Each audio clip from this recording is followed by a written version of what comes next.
नमस्कार दोस्तों, मैं प्रसाद आप सभी मित्रों का स्वागत करता हूँ आपके अपने चैनल पर। तो जैसा कि आप देख रहे होंगे कि हम 2 क्लास ले चुके हैं पंचायती राज का, और हम बीपीओ का ये पंचायती राज व्यवस्था जो है कि जो कि 65 नंबर का आने वाला है। 100 में से 65 नंबर ये आने वाला है, 20 नंबर आपका यूपी जीके और 15 नंबर कंप्यूटर आने वाला है। तो हम 65 नंबर का जो आने वाला पेपर उसका हम सिलेबस पूरा हम करा रहे हैं आपको।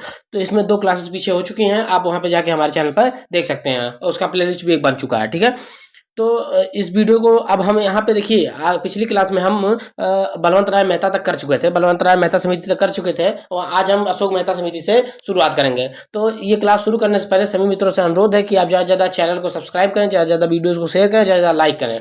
आप जाके सपोर्ट करें हमको।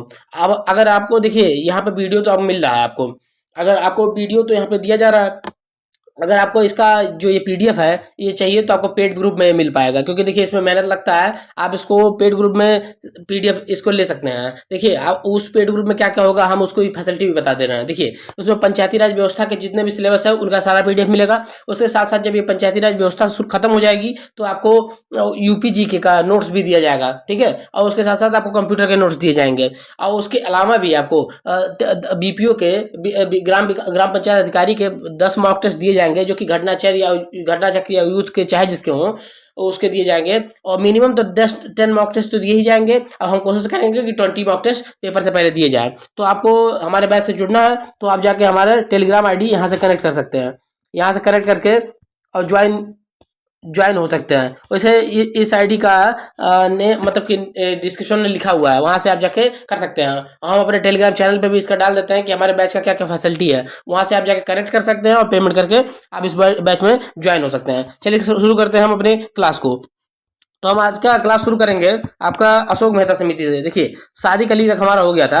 अब देखिए आज की पहली समिति है अशोक मेहता समिति। देखिए शादी कली समिति तो हो चुका था, तो हम अशोक मेहता समिति से शुरू करेंगे। देखिए अशोक मेहता समिति बलवंत राय मेहता समिति की कमियों देखिए, इसमें जो कमियां थी बलवंत राय मेहता समिति में, कौन कौन सी कमी थी? मूलतः भ्रष्टाचार को दूर करने के लिए इसका गठन किया गया। गठन कब हुआ? देखिए सबसे ज्यादा इंपॉर्टेंट ये है कि गठन कब हुआ। तो देखिए एक सेकंड रुकिए, गठन कब हुआ इसको सबसे ज्यादा इंपॉर्टेंट यही है। देखिए गठन हुआ कब? 1977 में। रिपोर्ट कब आई? 1978 में। संरचना क्या थी? देखिए इसकी जैसे बलवंत राय मेहता में आपको पता था कि क्या थी, त्रिस्तरीय थी, लेकिन अशोक मेहता ने क्या बोला कि द्विस्तरीय संरचना होनी चाहिए। ठीक है, द्विस्तरीय संरचना होनी चाहिए। ठीक है, अब आगे बढ़ते हैं। अब द्विस्तरीय संरचना में कौन कौन सा स्तर होना चाहिए? तो इन्होंने बोला कि ग्राम पंचायत और जो ग्राम पंचायत उसके ऊपर का जो होता है उसको हटा दिया जाए, और ग्राम पंचायत को हटा दिया जाए, बीच वाला ग्राम पंचायत स्तर हटा दिया जाए। अब इसमें क्या क्या रखा जाए? तो देखिए 2 स्तरीय में इन्होंने बताया कि एक मंडल स्तर होना चाहिए, एक जिला स्तर होना चाहिए। देखिए मंडल स्तर जिला स्तर पे जिला परिषद होना चाहिए, जिसको ज्यादा मजबूत बनाया जाना चाहिए। जिला स्तर को ज्यादा मजबूत बनाया जाना चाहिए। और देखिए मंडल स्तर पे क्या होता है? तो मंडल स्तर पर मंडल पंचायत होना चाहिए। अब देखिए एक मंडल में कितने गांव होंगे? देखिए अब इन्होंने बताया कि एक मंडल में कितने गांव हो सकते हैं। तो देखिए 10 से 15 ग्राम होंगे, और जिसकी जनसंख्या कितनी होगी? 15 से 20 हजार जनसंख्या इसकी होगी। इसमें एक मंडल बनाया जाएगा और उसके ऊपर जिला स्तर होगा, और जिला स्तर सबसे ज्यादा मजबूत होगा, इन्होंने बोला। ठीक है, अब आगे हम बढ़ते हैं। अब इन्होंने सुझाव क्या कह दिए, जो आपकी अशोक मेहता समिति थी उन्होंने सुझाव क्या कर दिए पंचायतों के बारे में, कि पंचायतों का गठन कैसे हो। तो देखिए पहला सुझाव इन्होंने दिया कि जिला स्तर पर जिला परिषद को अधिक शक्तिशाली बनाया जाए। तो देखिए सबसे इंपॉर्टेंट है कि जिला परिषद शक्तिशाली बनाया जाए। ठीक है, अब उसके बाद दूसरा क्या है? अब देखिए दूसरा इनका क्या है कि ग्राम पंचायत तथा पंचायत समितियों को पूर्णतः समाप्त कर दिया जाए। तो क्या बोला कि ग्राम पंचायत तथा पंचायती समितियों का पूर्णतः समाप्त कर दिया जाए। ठीक है, ये दूसरा हो गया। अब देखते हैं तीसरा क्या है। देखिए तीसरा इनका सुझाव है कि राजनीतिक दलों को चुनाव में भागीदारी लेना चाहिए। तीसरा इनका था कि राजनीतिक दल जो, जैसे कि राजनीतिक दल आपका हो गया कांग्रेस होगी, भाजपा हो गई, बसपा होगी, सपा हो गई, वो अपने सिंबल पे चुनाव लड़े, ना कि ऐसा लड़े कि किसी को सपोर्ट करें और उसको सिंबल अलॉट करें, ऐसा नहीं, वो अपने सिंबल पे चुनाव लड़े। ठीक है, चौथा पॉइंट आपका था एससी एसटी की जनसंख्या के आधार पर आरक्षण मिले। देखिए सर्वप्रथम इसी में बोला गया, अशोक मेहता समिति में ही बोला गया कि एससी एसटी को, देखिए बहुत ज्यादा इंपॉर्टेंट है, इसको याद करेंगे आप कि एससी पूछ सकता है कि आपको एससी एसटी के आरक्षण के जनसंख्या के आधार पर देने का सिफारिश किस समिति ने किया था? तो अशोक मेहता समिति ने किया था। ठीक है, अब आगे बढ़ते हैं। पांचवा है आपका ग्राम पंचायतों या अन्य के लिए निर्वाचन हेतु राज्य निर्वाचन आयोग का गठन हो। तो देखिए इन्होंने कहा कि निर्वाचन आयोग का राज्य निर्वाचन आयोग का गठन हो। ठीक है, आयोग का गठन किया जाए। तो सर्वप्रथम अशोक मेहता ने ही बोला कि ग्राम पंचायत तथा अन्य के निर्वाचन के लिए राज्य निर्वाचन आयोग का गठन किया जाए। ठीक है, अब देखिए यह समिति असफल रही कि सफल रही, तो देखिए यह समिति असफल रही, इसको इसकी राय को नहीं माना जाएगा क्योंकि इसमें 2 स्तरीय पंचायतें बोली गई थी जो कि नहीं माना गया। अब इसके बाद समिति आती है कि जीवी के राव समिति।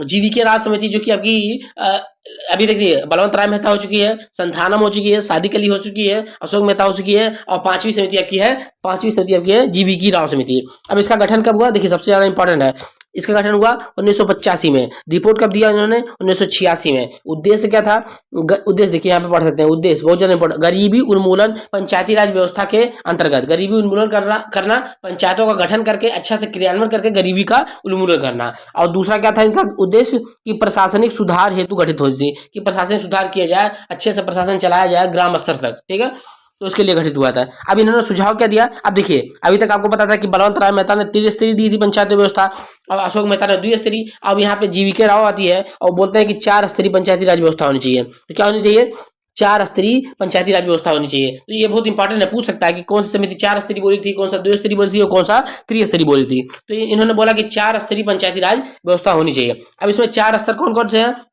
आप देख सकते हैं कि देखिए सबसे नीचे क्या होगा, ग्राम स्तर पे तो ग्राम पंचायत होगी, ग्राम स्तर पे ग्राम पंचायत, उससे ऊपर होगा मंडल पंचायत, मंडल स्तर पे कहाँ होगी, मंडल पंचायत होगा, उसके ऊपर होगा जिला स्तर पे क्या होगा, जिला पंचायत, और उसके ऊपर होगा राज्य स्तर पे होगा राज्य विकास परिषद, ठीक है। तो ये 4 हैं। अब इसमें भी देखिए जीवीके राव समिति ने भी कहा कि जिला परिषद को विशेष महत्व देने की बात है। देखिए यहाँ पे भी बोला है कि जिला परिषद को विशेष महत्व दिया जाए, अर्थात विशेष पावर दी जाए, मतलब कि ज्यादा पावर आपके पास जिला स्तर पे हो, ठीक है। अब उसका आगे का देखते हैं इन्होंने क्या बोला सुझाव में। अब देखिए नेक्स्ट सुझाव इनका था कि देखिए नेक्स्ट सुझाव कि यह समिति वित्त आयोग के गठन की बात करती है। तो क्या करती है, वित्त आयोग का गठन की बात करती है। कौन सी समिति करती है, तो पूछ सकता है कि कौन सी पंचायती राज समिति वित्त आयोग के गठन की बात करती है। तो आपको बताना होगा जीवी के राव समिति जो कि 1985 में गठित हुई थी। और चुनाव आयोग के वित्त आयोग की बात करती है, ठीक है।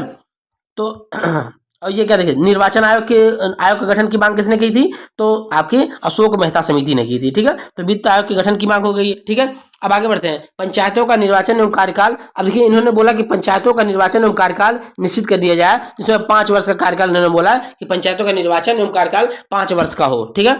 अब उसके आगे इन्होंने बोला सिफारिश की कि SC/ST के आरक्षण के साथ साथ महिलाओं का आरक्षण दिए। अब देखिए SC/ST का आरक्षण तो किसने बोला था, कि अशोक मेहता समिति ने बोला था कि SC/ST को पंचायतों में उनके जनसंख्या के आधार पर आरक्षण दिया जाए। लेकिन जब जीवीके राव समिति बनती है उन्होंने कहा कि SC/ST के अलावा महिलाओं को भी आरक्षण दिया जाए, ठीक है।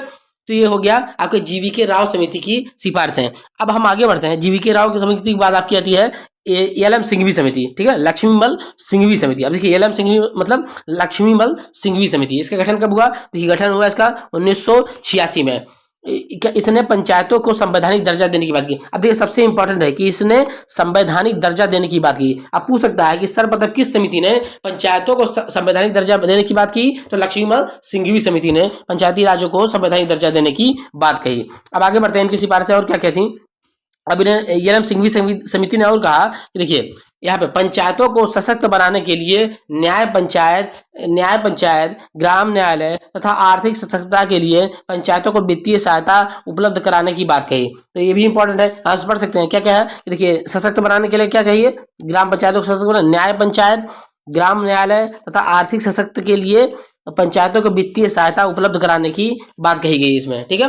अब आगे बढ़ते हैं, इन्होंने नेक्स्ट क्या दिया, देखिए नेक्स्ट दिया आपका कि पंचायत चुनाव गैर दलीय हो जो निर्वाचन नियमित हो। अब देखिए इन्होंने क्या कहा, देखिए अशोक मेहता ने कहा कि दल होने चाहिए, लेकिन जब लक्ष्मीमल सिंघवी समिति आती है तो उन्होंने बोला कि नहीं गैर दलीय होगी, कोई भी दल इसमें प्रत्यक्ष रूप से इन्वॉल्व ना हो, वो सपोर्ट करें वो बात अलग है, लेकिन प्रत्यक्ष रूप से अपने सिंबल लेके इन्वॉल्व ना हो, क्योंकि उससे अच्छा नहीं इंप्रेशन जाएगा। तो इन्होंने बोला कि गैर दलीय हो और निर्वाचन नियमित समय पे हो, मतलब कि हर 5 साल पे निर्वाचन हो, ये ना हो कि बीच में ही कभी हो रहा है, कभी 3 साल का हो रहा है, कभी 2, तो नियमित निर्वाचन हो, इन्होंने बोला।